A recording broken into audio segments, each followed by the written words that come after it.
muri wowe, ndetse n'umugisha w'Imana ukomeze kukubaho aho uherereye hose. Ndizera yuko umeze neza. Natwe turakomeye, turashima Imana. Imana ikomeje kubana natwe, kandi Imana ikomeje gukora imirimo n'ibitangaza uko bwije n'uko bukeye, kandi ndamye neza ko nawe Imana iri kumwe nawe, kandi Imana ikugose. Erega buriya ikintu kigaragaza yuko Imana itugose, buriya nubona ugenda ukabona biremeye, ukavuga ukabona biremeye, mbese ugakora imirimo yose ukabona birakunze, uko waba umeze kose ukabona biremeye. Kandi ikindi, ushobora kuba utanameze neza, ibyo birumvikana, ibyo ngibyo ndi kukubwira ukaba ari nko guta inyuma ya Huye, ariko reka nkubwire, hari imbaraga z'Imana zikiza ababoshywe, zikiza abababaye, mbese zikiza abarwayi baruhijwe n'uburwayi. Izo mbaraga rero ziracyahari. Imbaraga zigeze zijya ku kidendezi zikazura uriya muntu wari umaze imyaka 38 Yesu agakora, nizo zigihari rwose, ntugire ikibazo. Imbaraga zazuye Lazaro zikamuzura amaze iminsi 3 mu gituro, abantu bese bari bazi neza ko Lazaro byarangiye. Izo mbaraga nizo zigihari, ni ukuri ziracyakora. Nshuti yanjye mwene data, wongera ugirire Imana icyizere kandi ntucike intege, kuko Imana icyo yavuganye nawe kizakomeza. Rero nk'uko bisanzwe, ntucike intege, ukomeze utitirize, ukomeze usenge. Nabonye neza yuko uyu umuntu akomeje gutitiriza Imana agakomeza agasenga, Imana igera ikamusubiza. Nshuti yanjye, abakozi b'Imana bagusengera, uko yagusengera 1 2 3 4 5, uwo mugozi uri ku buzima bwawe uragera ugacika rwose. Turabihamya neza, turabahamya bo kubihamya ndetse no kwizera imbaraga z'Imana. Rero uyu ni umukozi w'Imana, reka nere kwitsimba mu magambo. Uyu ni umukozi w'Imana, muramuzi, si ubwa mbere ageze aha ngaha kuri Zaburi Nkunda. Musanzwe mumuzi, sinarikwirwa muvuga amazina, ariko reka nishaka muvuge, bamwita Nkunzu Rwanda. Rero ubwo yakunze u Rwanda, yongeye yagarutse kuri Zaburi Nkunda. Ariko rero n'abantu mwe mujye mumbabarira, mvuga amagambo menshi, buriya nayo ndi umuvuga butumwa, sinzi, buriya mba numva ari ngewe wese ujya kubwiriza kandi bitari ngombwa. Ubwo nyine murabyumva, amavuta aba yahuye n'ayandi, uri kumva. Rero amavuta yahuye n'ayandi ni uko uyisiga mu ntoki, mu biganza, ukayisiga nyine bigahita bihuriramo, ntabwo wahita umenya ngo ni ibiki. Ubwo ngubwo amavuta yahuye n'ayandi ni uko. Nkunzu Rwanda, bimeze bite se? Turashimira Imana. Urakomeye? Ndakomeye. Ndabona waje wambaye neza, umeze neza, agakote kameze neza, ntamenya ibara. Abantu badukurikiye barimo barabireba, kizinya nkunda kumenya ibintu by'amabara, icyo bishatse kuvuga ntabwo nabasha kubimenya, ariko icyo nzi cyo ni kimwe, nuko mbona wambaye neza. Mu busanzwe rero, umuntu wambaye ikote aba ari umuntu udasanzwe. Buriya kugira ngo ubanze ubyemere neza, uramutse ugiye nk'ahantu batagutumiye, kandi ugiye rwose nta invitation baguhaye, bahita bakwakira ukaba mu bantu ba mbere, mbese bakakugaburira mu bantu baje ba mbere. Kandi wa muntu batumiye aje nta kote yambaye, agasubizwa inyuma. Kandi wowe wambaye ikote bakaguha soda ukayimira bwa mbere. Rero ngo nangiye kuvuga ngo umuntu wambaye ikote abazanye ibintu by'agaciro. Ubwo rero nawe wazanye ibintu by'agaciro ahangaha kuri Zaburi Nkunda. Rero tuguhaye umwanya tuvuge ngo wakwibwira abantu, ariko mbere yo kwibwira abantu wabanza ugasenga asigaye uwundi, kugira ngo Imana ibane natwe muri kino kiganiro. Deni ugahita wibwira abantu, ukomereza ko unatanga n'icyo Imana yaguhaye. Urakoze cyane, komerezaho. Uwiteka Mana nkuru, turagushimiye ko duhaye amahirwe n'umugisha byo kuboneka kuri radio ya Zaburi Nkunda. Turagushimiye kandi ko watugiriye icyizere ukaduhereza ijambo ryo kuvuga. Abantu bose n'abakozi bawe ku isi, ariko abagaragu bawe ni bakeya, kandi abana bawe ni bakeya mwana. Turagushimiye rero ko watugize abagaragu bawe, ndavuga bamwe baba hafi yawe, bamwe ukenera ukababona. Niyo mpamvu turi hano waduhamagaye, kugira ngo tubwire abakozi bawe aho bari uko bagomba gukora akazi, kuko abagaragu nabo utuma ariko abakozi nabari mu kazi. Rero abantu benshi bari mu kazi kawe, yaba mu buryo bwa politike, yaba mu buryo bwa business, yaba ibintu byose abantu bakora, baba barimo bagukorera, baba babizi cyangwa batabizi, ariko twebwe turi abagaragu utuma kwabo bantu uko bagomba gukora no kunoza akazi. Ndagushimiye rero ko njyewe na bagenzi banje ushimye ko tuvugira kuri iyi radio kugira ngo dutange icyerekezo cy'uko akazi kagomba gukorwa, kuko turi abagaragu bawe. Urakoze ko ubitwemereye kandi ubidushoboje mu izina rya Yesu Kristo, amen. Amazina nari abababwiye ni Ngunzu Rwanda Valence, ariko kandi muri iyi minsi hari irindi zina ndi gukunda gukoresha, yitwa umugabo w'amahoro. Umugabo w'amahoro, ibintu byose Imana ikora bari ubuhanuzi. Umugabo w'amahoro cyangwa se umugabo w'amahoro. Umugabo w'amahoro cyangwa umugabo w'amahoro. Mudamu wanjye yitwa Amahoro. Namaze igihe mbana nawe ntaramenya ubusobanuro cyangwa ubuhanuzi buri muri iryo zina ry'umudamu wanjye, ariko muri iyi minsi umwuka wera yarambwiye ngo ujye ubwira abantu kuri umugabo w'amahoro. Ndi umugabo w'amahoro, ariko ndi n'umugabo w'amahoro. Mu bisanzwe rero ndi n'umunyamahoro, ndi umuntu utagirana ibibazo n'abantu, niyo ngoze umurimo ushobora kuzana amakimbirane ndababwira ngo icyo nashakaga ni iki, nta kindi dupfa. Rero Imana ibahereza umugisha bankurikiye. Tugiye kuganira ijambo ry'Imana ritari rirerire, rigufi ariko ririmo ubusobanuro bwimbitse, ingendeye ku bibazo abantu bamaze iminsi bambaza, kuko turabwiriza abantu baraduhamagara. Ndashaka rero kuganira ijambo rito ariko riri busubize ibibazo byinshi mu bibazo nabajijwe. Tugiye kuganira ijambo rifite umutwe uvuga ngo gukomeza ibyiringiro. Gukomeza ibyiringiro. Ubushize nabaganirije amagambo ajyanye n'ibijyanye no kwiringira Imana, aho nari mfite terimi ivuga ngo ugomba kwiringira Imana kandi ukatura amagambo ku buryo abakumva bose bavuga ngo uyu muntu yaramaramaje kandi yiringiye Imana. Ko kwiringira no kwatura biragendana, amagambo akomeye kandi arimo guhagarara ugashikama nyine ibyiringiro byawe, kugeza ubwo umwanzi yumva ko ibyiringiro byawe nyine bikomeye kandi bidashobora kunyeganyezwa. Noneho rero uretse kwiringira Imana navuzeho, n'ubundi nzakomeza kubirambura. Noneho reka mvugeho be yaho ivuga ku gukomeza ibyiringiro, kubikomeza, ukomeza ibyiringiro. Reka twifashishe icyanditswe kiri mu maganya ya Yeremiya. Bibiliya ivuga ku byiringiro hafi ya yose, ivuga ku byiringiro. Matayo 6:33-25, ibice ni byinshi bivuga ku byiringiro nkuko twagiye tubisobanura. Ariko reka tuganire noneho rino jambo abantu benshi batamenyereye riri mu maganya ya Yeremiya, rivuga ngo umurongo ni ibice bitatu, umurongo wa 26 wonyine. Reka mpere ku wa 25. Ni ijambo riryoshye cyane, rivuga ngo Uwiteka abereye mwiza abamutegereje n'ubugingo bw'umushaka. Ni byiza ko umuntu yiringira ategereje agakiza k'Uwiteka atuje. Komeza ibyiringiro utuje. Ndaza kuvugaho ikintu kimwe mbere yuko nsobanurira ijambo. Ibyiringiro n'icyizere bitandukaniye. Turagenda dukura muri aka kazi kandi turitoza kuba bigisha ndetse mu gihe gitoya, ku buryo ushobora kubwira umuntu akumva uramwigishije mu gihe gitoya. Ibyiringiro n'icyizere bitandukanye gute? Reka mbanza mvuge ntarasobanura abiri ijambo rinareba.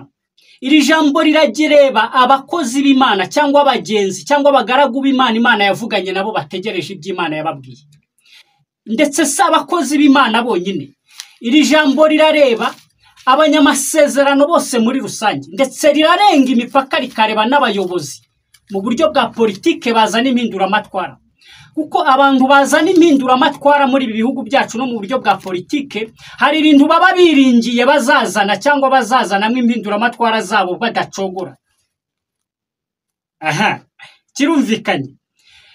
ibi ntibireba abagenzi bajya mu ijuru n'abakozi b'Imana bavuganye n'Imana, rirarenga imipaka rikavuga no ku bantu b'abayobozi cyangwa b'abanyapolitike bafite imitima yo kuzana impinduramatwara zishyigikiwe n'Imana. Hari ibintu bazazanaho impinduramatwara kandi ntibacogora, birapfa rimwe kabiri gatatu mu myaka 5 10 15 ntibacogora, biringiye ko bizagerwaho.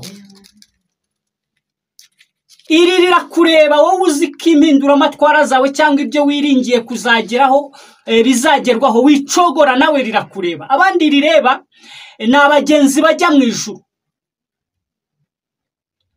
bakubwiye ko naho Imana itaguhereza mazu, modoka, za visa, warabibwiwe sinanabicira urubanza kuko mu by'Imana itanga nabyo birimo. Ariko hirya y'ibyo wiringiye ko tuzabana na Yesu tukicara mu bwami, tukaba muri bya birori bitazashira, tukaba mu ijuru. Ijuru ntabwo rizwi, nta nubwo rizi n'Imana, n'ukuyizera na Yesu bamwe muri generation ntitwamubonye, ariko warabyiringiye. Rero uko wabyiringiye ukizera Yesu, ukizera kuzajya mu ijuru naho utatunga ibyo bakubwiye, komeza ibyo byiringiro. Amina. Ubwo mvuze ku ngeri zose, abanyapolitike namwe yaba bari mu ishyamba, turavuga ry'impinduramatwara, yaba bari hirya no hino, abakozi b'Imana bari muri revolution zitandukanye, niba wumva ko Imana igushyigikiye, ufite amakuru y'Imana ko impinduramatwara zawe zizagera, nawe komeza ibyiringiro, impinduramatwara zawe zizagerwaho, ducogore. Tumva mfashijwe kandi nanjye nkunze u Rwanda Valence. Hari iby'Imana yambwiye, ndetse yambwiye ko nzanajya mu ijuru. Hari ibintu ntegereje, hari ibintu nshaka, byaba ibyo muri ubu buzima, byaba ibyo kuzabana na Yesu, yaba nanjye ndakomeje, nanjye sindekura. Mpanganye n'ikintu cyose cyatuma ibyiringiro byanjye bikurwaho. Hanyuma reka njye nasobanura ibyiringiro no kwizera. Ndafashijwe, ubutumwa bwiza burimo imbaraga zitera ubwoba ndetse z'umunezero. Ndumva ntangiye kunezero, mbwiriza ngaragaza amarangamutima, ariko kandi mba ndiseriye mu mutima, kuko ibyo mvuga mba ndisire. Ariko ndumva amarangamutima y'ibyishimo, Imana itangiye mu munezero ku bw'aya magambo, kandi numva ibyiringiro byanjye nanjye bitangiye kuzamuka, kuko muba bikomeje nanjye ndimo. Haleluya, haleluya. Hari umuntu mvuganye nawe wari ubitakaje, hari umuntu mvuganye nawe wari ubivuyemo, hari umuntu mvuganye nawe wari ucogoye, hari umuntu mvuganye nawe wari uhuye n'imiraba, hari umuntu mvuganye nawe wari wibajije byinshi, ariko ndakubwiye ngo don't give up, don't be discouraged, nducogore, komeza ibyiringiro, komeza urera imbere. Bongereza baravuze ngo move forward, komeza imbere, komeza urwane, ariko urwane ufite amakuru y'Imana, kandi urwane ufite ibanga. Ibyo byiringiro byawe ntibizakurwaho, kandi ubikora utuje, kubera ko Imana iri kumwe nawe.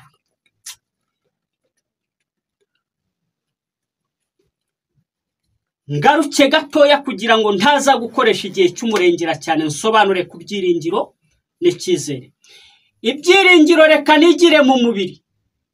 Umuhanuzi arakubwiye ati 2030 Imana izagwa etaje, Imana uzaba ugenda mu kirere mu ndege nk'ugenda muri kwasiteri. Barabiduhanuriye kandi nubwo bitasora twarizeye. Undi kwizera ni ukwemera ibintu udashidikanyije byaba bitaba.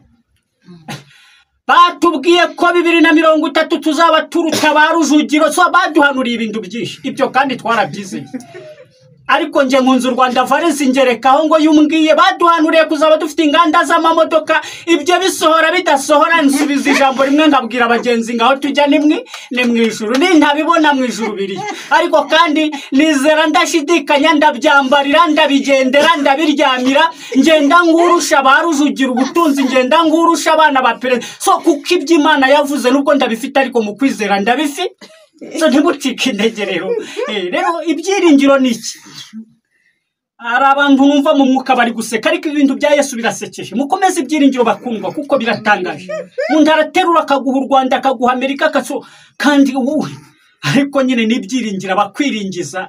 Ariko hirya yabyo ujye ubwira Imana ngo ibyo ngibyo birutwa cyane, ikirenze ibyo nuko nzabana nawe. Ibyiringiro ni ukukubwira ngo 2030 turi 2 kangahe bakundwa? Turi 2025. Ego 2025 ni ukukubwira ngo muri 2030 wa munyamasezerano, yaba mu buryo bwa politike, yaba mu buryo busanzwe, yaba mu itorero, mu ngeri zose n'abisi, ni ukukubwira ngo uzaba ufite business, ujye Dubai, ufijya mu Bushido, ngo n'umukumanuza aza akakubwira ibintu ngibyo 2030. Noneho 2030 turi kuvuga ku cyizere. 2030 hakazagera udashobora no kwaka 100 muri banki ngo babigure, cyangwa udafite n'ibihumbi 10 kuri konti. Uyu muntu umuhanuzi yabwiye gutya akamurema icyizere, n'ibyo yakubwiye n'ibidasohora.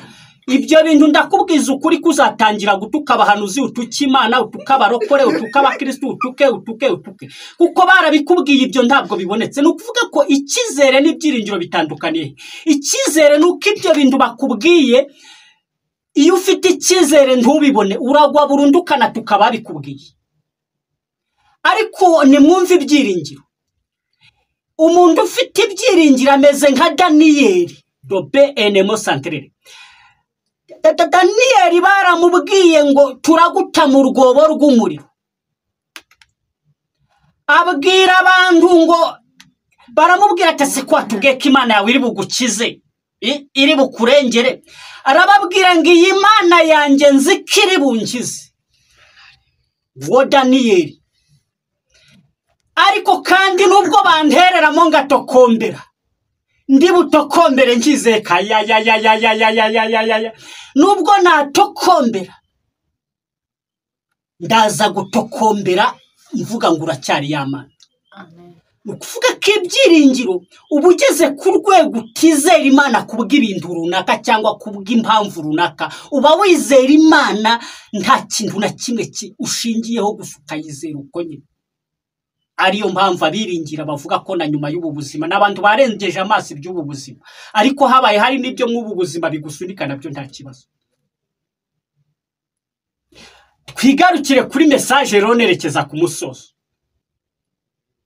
Kandi ibi bintu bakundwa mfite amavuta yabyo ko mu bantu bagiye basubira inyuma ndetse ngati ibyiringiro umwaka umwe amezi 6 nanjye ndimo. Buriya y'umukozi w'Imana ni muntu umukozi w'Imana hagurutse mu mavuta, ntabwo Imana yaguhagurutse mu mavuta yo kuvuga ibintu udafitiye ibihamya. Kandi buriya bimwe mu biranga abahanuzi b'ibinyoma n'umuntu uvuga ibintu atazi cyangwa se adafitiye ibihamya bifatika. Ndi mu bantu bakomerekejwe n'uru rugendo ndetse bagendeye mu cyizere igihe ariko igihe kigeze mbwira Imana ngo iby'ikizere bivuyemo, noneho ndagufashe ndagukomeje, waba uriho waba utariho ninjye nawe. Nageze naho mvuga ngo na Yesu yaba yarabaye atara ubu ni naho mpagaze. Kugeza ubwo Imana yaje kungarukaho nzababwira ibyo yaje gukora nyuma yo kureka icyizere ngasigara nyiringira. Hari n'ibyo yakoze kuko birago ngo mubategereje Imana bose no muri abo bakomeje ibyiringiro at the end kwiherezo ry'urugendo rwabo ntibajya bakorwa n'isoni. Nta wiringiye Imana ujye ukorwa n'isoni, naho utabona byose ariko hari ibihamya bikwereka ko ibyiringiro bya bitazakorwa. Hanyuma iri jambo rero dusomye riravuga iki? Amaganya ya Yeremiya. Yeremiya igitabo cy'amaganya ni igitabo kivuga ku maganya nyina. Amaganya nawe yaciye mu bimeze nk'ibyo byo gushidikanya Imana. Yeremiya nawe yaciye mu bimeze nk'ibyo bitumvikana mu Mana kuko nawe ari mu bagu. Ntabwo yari kuba le grand prophète, ntabwo yari kumuhanuzi mukuru atafite ubuhamya ku Mana. Just ni munasome igitabo bakundwa mujye munareba ni cyane. Haya prophet muhanuzi mukuru, muhanuzi w'amaganya w'ibyishiso azi ibintu byinshi ku Mana. Ariko hano yarageze avuga ngo nubwo niringiye Imana bikangerageza cyangwa bikanyereka bikanezeza umunezero wanjye, ariko hari icyo namenye. Aravuze rero ku murongo wa 23 maganya ya Yeremiya 3 umurongo wa 26. Aravuze ngo ni byiza ko umuntu yiringira ategereje agakiza k'Imana atuje. Kudata ibyiringiro, kutajegajega mu byiringiro. Ni byiza ko umuntu ategereza agakiza n'iki nizo sustain n'ibyo bintu byo n'urugo ruhurirane rw'ibyo bakubwiye muri uyu mubiri ukabitegereza utuje. Nibyo ukuza n'ijuru riri ukabitegereza utuje. Nibyo kudaca imanza ku bahanuzi ku masengero kuduca reka guca imanza tuza ureba Imana iby'abahanuzi bire tuza. Ku murongo wa 25 haruguru aravuze ngo Uwiteka abereye mwiza bamutegereje. vuga ko mu gihe utegereje Imana hari ibimenyetso Imana izajya igenda iguhereza cyangwa se igukora iguha bikwemeza kutibeshya. Ndashimira Imana ko mubemera ko Imana itibeshye nanjye ndimo. Iyo utegereje Imana wihanganye nubwo hari ibyo itarakora ariko hari ibimenyetso bigenda bikwereka kiriho. Nanjye ibyo ndabifite, duhereza Imana icyubahiro. Birahari muri ibyo ngo birahari. Bituma dutuza, birahari. Ngo ategereje agakiza k'Imana atuje. Ngo ni byiza ko umuntu yiringira ategereje agakiza k'Imana atuje. Reka noneho rero ndangize uru rugendo mvuga ibintu bishobora gutuma umuntu arekura cyangwa se atakaza cyangwa se atakaza ibyiringiro, kuko titire yacu iravuga ngo gutakaza ibyiringiro. Ibi ni ibibazo nabajijwe n'abantu benshi bambwira ati nkunze u Rwanda Valence nabivuyemo, mwati ngewe nagiye n'Imana mbwiye ko nzaba umuyobozi muri leta abantu bambajije ibibazo bitanga ati nabivuyemo, Imana yambwiye gutangiza urusengero n'uruntwara imbaraga zose. Abantu bambajije ibibazo byinshi ati nabivuyemo, ibyiringiro ati mugende mwikomereza ibyiringiro, kandi koko bakubwira ukumva ari byo. Kandi ubu butumwa burareba umuntu wese uri mu ntambara z'Imana. Niba utaragera mu bihe ngibyo nawe ntabwo uri mu murongo w'Imana. Ariko umva rimwe mu byo nabasubije cyangwa mu bushakashatsi nakoze ubushakashatsi mu bintu byinshi, ariko reka mvuge kuri utu tuntu 7 tuboneka mu bintu bimwe na bimwe bituma abantu barekura ibyiringiro ari benshi. Ndavuga ku tuntu 7 tuboneka ku mwuka w'ubuhanuzi cyangwa mu buhanuzi bw'ibinyoma. Abantu benshi mu bambajije ibibazo barambwiye ngo bagushijwe n'ubuhanuzi n'imvugo y'Imana. Hanyuma reka mvuge ibintu 7 biranga umuhanuzi w'ibinyoma cyangwa ubuhanuzi bufite ibimenyetso by'ubuhanuzi butari bwo cyangwa umuhanuzi utari we. Niturangiza dusenge Imana ukomeze urugendo. Utegereze Imana kuva uyu munsi, ugaruke mu murongo, ugaruke mu bya Yesu, ugaruke mu ivuga butumwa, ugaruke muri politike zawe z'ubuzima z'isi z'umubiri, ariko wizeye ko Imana igushyigikiyemo. Niturangiza turasenga Imana kugira ngo abantu bave mu cyizere bafate ibyiringiro. Ibyiringiro ni ukugera ku rwego uvuga ngo yabikora itabikora, yabiriho yabitariho. Nzi neza yuko ndashobora gushidikanya, kuko Daniel yavuze ngo yandengera itandengera. Icyo nzi yuko iriho. Ibintu 7 biranga ubuhanuzi bw'ibinyoma cyangwa abahanuzi b'ibinyoma. Ntimugire ubwoba ngo hari umuntu ngiye gutunga agatoki. Ikintu cya mbere haba muzi twita abapfumu. Abapfumu batwizeza ibintu cyangwa bizeza abantu ibintu byinshi, ariko burya intego mu mutima y'umupfumu, abapfumu ntibandebe nabi cyangwa se abavuzi sinzi uko babita, ariko nabapfumu bakubwira ibintu 50%, ariko intego z'umutima ntabwo bari ukugukiza gusa, baba bashaka izindi ndamu cyangwa inyungu. Gambuzi bwasi sinzi murabyumva cyane. Ndabizi ko abagiye mu bapfumu mubizi, nawe yakurebera yakakubwira akagukorera iherezo ry'ibyo agushakaho aba ari inyungu, kuko ubuhanuzi bw'ibinyoma n'umuntu ukubwira ibyiza hari ibindi ashaka. Abo ni abapfumu. Abakabiri abo rero bagushije abantu benshi, especially abantu badafite umwuka w'Imana, batemera n'iby'Imana. Nangwa n'uvangiriwe mu by'Imana we apfa kwijasha, ariko uvangiriwe mu bapfumu we abo barahari. Iyo tuvugana kuri izi radio ntabwo tubwira abarokore, tubatubwira igihugu cyose.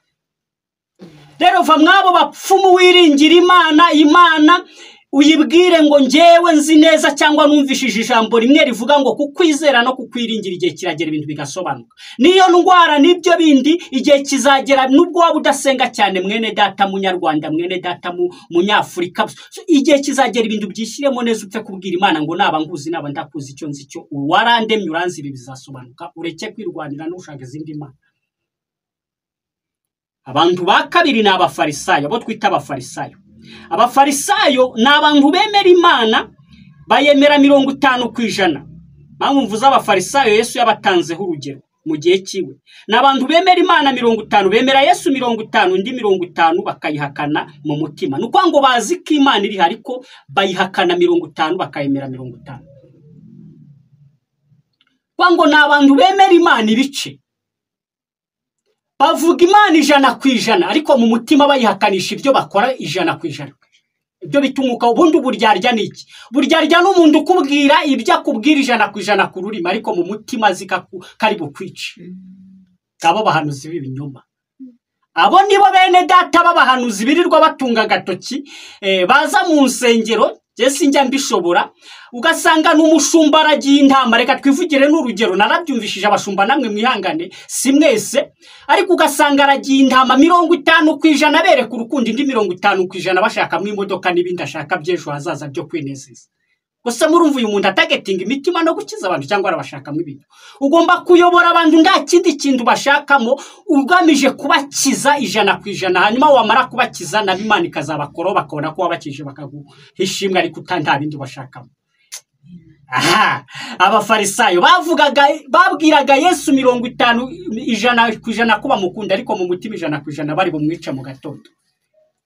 Aha, 100% bavuga Imana, ariko 100% mu mitima yabo n'abanyabyaha rwimye. Ntawe ntunza gatoki bakundwa ngabo bahanuzi b'inyuma. Ba gatatu abo rero nabo bagushije abantu, kuko umuntu ashobora kukubwira ibintu bakundwa kuri radio. Nanjye uri hano Imana indengere na bene data bahaca no ku yandi mateleviziyo mu mbabarira abakozi b'Imana. Imana iduha umwuka wa Imana idushoboza ibyo tuvuga bari byo dukora, kuko mu cyongereza ngo kingdom ni practical. Igihe uvuga ibyo udakora, my God mbere yo kubwira abandi ibintu banzu bi practical. Ntabwo twabishoboye, ariko kuva uyu munsi Imana iturengere dushoboze. Wiza hano ngo uvuge ibintu bikomeye nugera hariya wibyicije na kwijana nk'abaho ndoze ngo mwumve ibyo mvuga. Oya, ntabwo mu bwami bw'Imana ari mwumve ibyo mvuga, no kuvuga ibyo ukora 100%, kandi waba utanabishoboye ukavuga bikeya ariko washije gukora. Aba gatatu na ubuhanuzi bwa gatatu bw'ibinyoma n'ubw'abantu batiga, abantu bavuga ibyo batazi mu ijambo rimwe. Ibi bintu n'ubyandika bizagukiza. Ubuhanuzi bw'ibinyoma bwa gatatu cyangwa abahanuzi b'ibinyoma cyangwa se ubuhanuzi butari bwo n'ubw'abantu bavuga ibyo batazi. Yesu yaravuze ngo ubu nibwo bugingo buhoraho ko bakumenya, bakamenya ko ari wowe Imana. Nuko ngo Imana ubwayishaka ko tuyimenya. Igihe uvuga ibintu utazi ubura umuhanuzi w'ibinyoma. Bonereho kubwira bene data b'abakozi b'Imana, ntabwo turagera kubumenya, ariko dukora ubushakashatsi Imana tuvuga na Yesu tuvuga tumumenye. Igihe umuntu avuga ibyo atazi abari guhanura ibinyoma, ninde twemeranyije mu bankuriki? Igihe umuntu avuga ibintu atazi, kuko hari abantu bahagurukira mu muriro bakajya kuvuga ibintu ariko batabizi neza. Niyo mpamvu isi yoboye itorero, isi yoboye ibintu byinshi, kuko abantu b'isi baguha ministeri, baguhereza umwanya bazi neza ko ibyo bintu wabyigiye, ndetse ujya no gukora ama interview kugira barebe kubizi neza. Rero bwoko bw'Imana ku musozi wacu w'idini tuvugiraho, mureke abakozi b'Imana, nubwo Imana yaguhamagara uri umuswa, ariko mureke dukora ubushakashatsi, tumenye Yesu, tumenye Imana, tumenye umukaga, tumenye ibyibanze mu mihamagaro yacu. Kuko umuhanuzi w'ibinyoma n'umuntu uvuga ibyo utazi. Aba bagushije ibyiringiro by'abantu guterero. Nuko umuntu akubwira ibintu ugasanga ibyo ari kukubwira ntabyazi, bikakugusha bigatuma utakaza ibyiringiro, cyangwa nawe bigahura n'ubujiji bwawe ukamukurikira. Mumbabarire birya excellence president wacu avuga ngo ugakurikira umuntu ngo ugapfa kwiruka ku muntu. Imana turinde kwiruka ku bantu batubwira ibintu batazi neza, babumviye mu kirere, natwe twagendera mu kirere. Umuhanuzi w'ibinyoma n'umuntu uvuga ibintu atazi. Dukurikira abantu bazi neza ibyo bavuga, bashobora no kubipfira. Abakane n'abantu batazi Kristo. Ndafashijwe cyane, ngiye gusoza n'ibirindwi nta komanderi ndi bushireho. N'abantu batazi Kristo. Mu isezerano rya kera, ibimenyetso byose byo mu isezerano rya kera n'amarenga n'imvugo n'iby'abahanuzi n'iby'amategeko na zaburi n'ibindi byahanuraga Kristo. Dufite abantu bashobora kuvuga Imana amezi 6 agashira ataravuga Kristo, cyangwa yanavuga Kristo agasa n'udoma.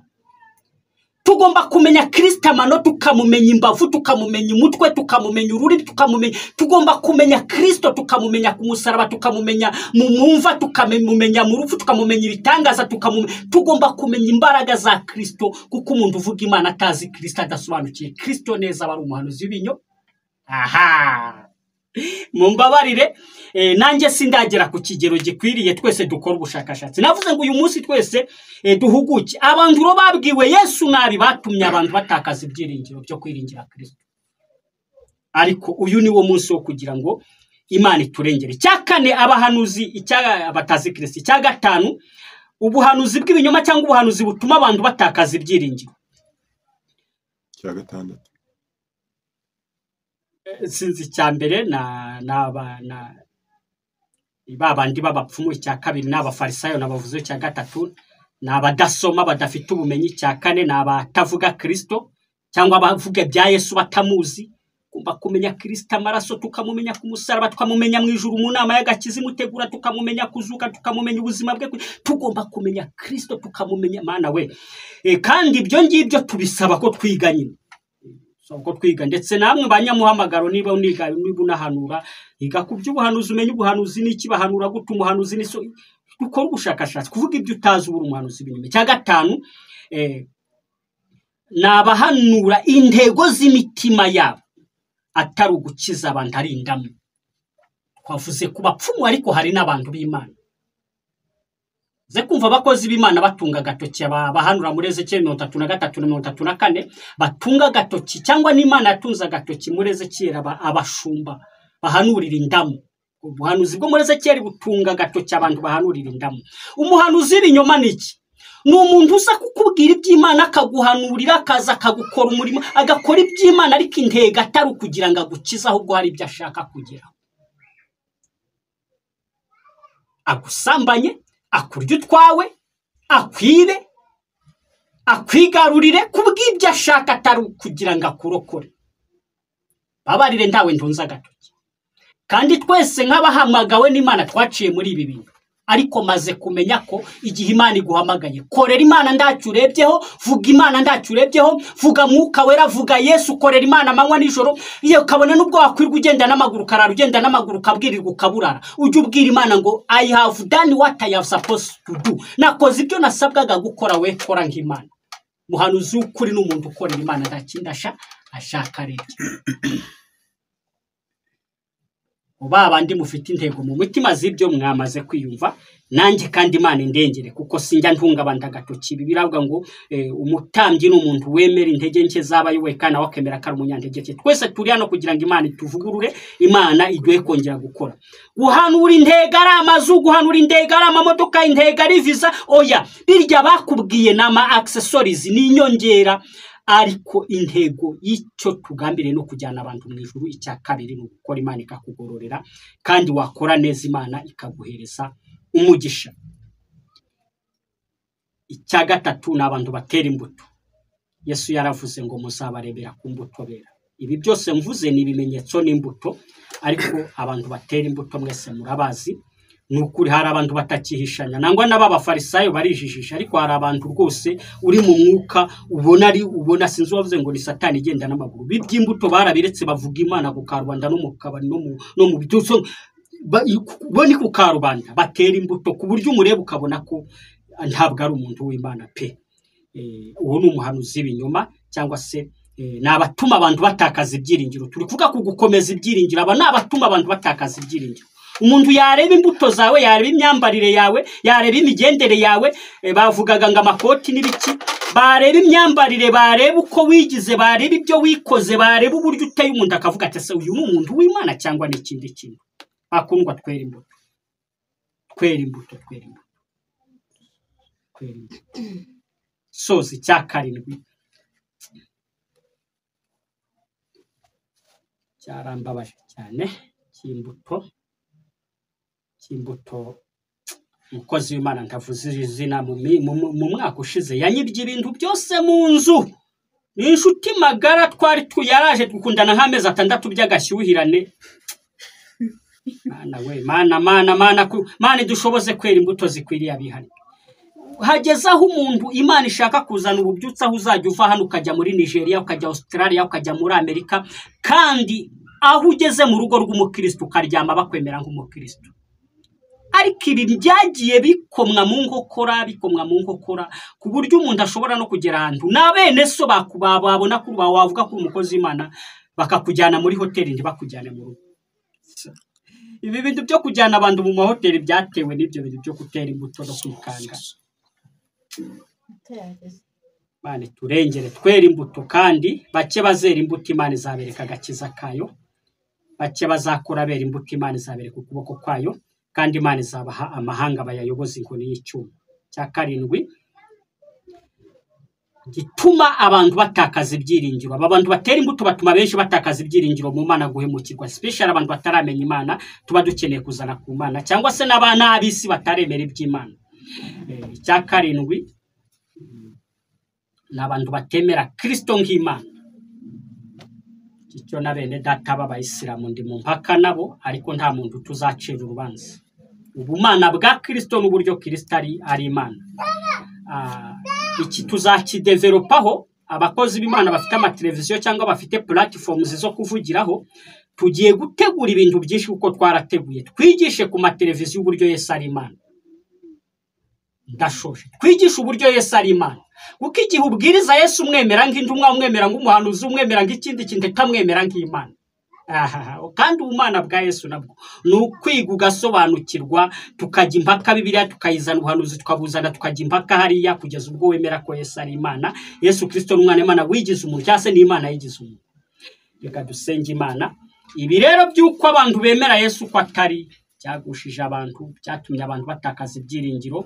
Wanavuga ko Yesu ari Imana hamwe n'amabuye wayarya, ariko Yesu ni Imana gusa. Tuzabyiga kugeza ubwo abisi, abanyamadini, natwe abagenzi twese dusobanukirwa ubumana bwa Kristo. Izina ry'Imana rigahabwa icyubahiro.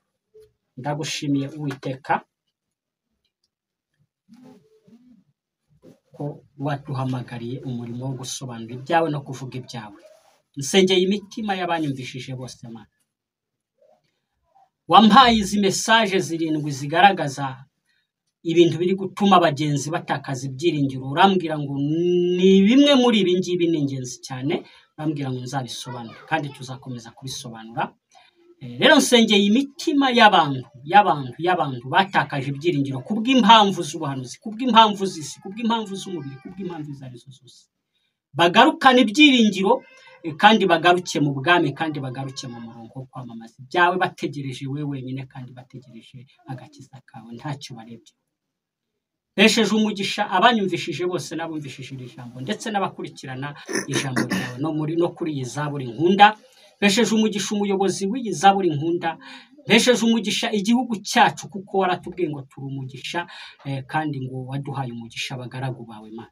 Besheje umugisha abantu bose barwana ishyaka, bashora imbaraga n'ubutunzi ndetse n'iby'imbaraga kugira ngo ubwami bw'Imana bwamamare, kandi bafite gushyigikira iby'ubwami bw'Imana na Kristo mu mitima yabo. Ntesheje umugisha umuntu wese witanga, harimo n'umuyobozi w'iyi zaburi nshya, kugira ngo ubutumwa bwiza bugere hafi na kure. Izina ryawe nirihabwe icyubahiro. Mwanya nkoresheje sinkuzi, ariko uratubwira ngo abayoborwa n'umwuka nibo bana bawe. Reka rero iyi minota ngoresheje ugende uyiherekeze umuntu uzayikoresha cyangwa uzayitanga yumvira ijambo, cyangwa n'ibindi byose bijyanye nawe, uzakora ibyiwe nawe uzamukorere, kuko umwanya dutanga twumva ibyawe kandi dukora ibyawe nawe buri mu byacu. Mu izina rya Yesu Kristo w'i Nazareti, amen. Waduha inomero. Bakundwa, nitwa Nkunzu Rwanda Valens, twabivuze. Abantu benshi bakenera nimero zacu, kandi ni nabyiza mu mwuka w'ubwenge. Umukozi w'Imana wumva harantu avuze ukumva hari byinshi mwaganira, ntabwo tuba tuvuze ibingibi, tuba dufite ibitabo n'amasanduku Imana yiguhamagaye guha byinshi.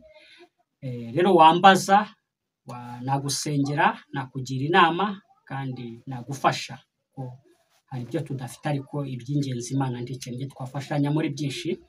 Reka mbahe nimero rero, kandi nawe wamfasha. Iki nacyo ndakivuze, nawe wamfasha, kuko ubutumwa bwiza bukenera imbaraga zitandukanye. Nimero yanjye ni 078 154 276. Ndi umukozi w'Imana ubwiriza ubutumwa mu mpano y'ubuhanuzi, nkaba nteranira kuri ADEPR mu Gatenga, nkaba ntuye mu Kagarama. Murakoze.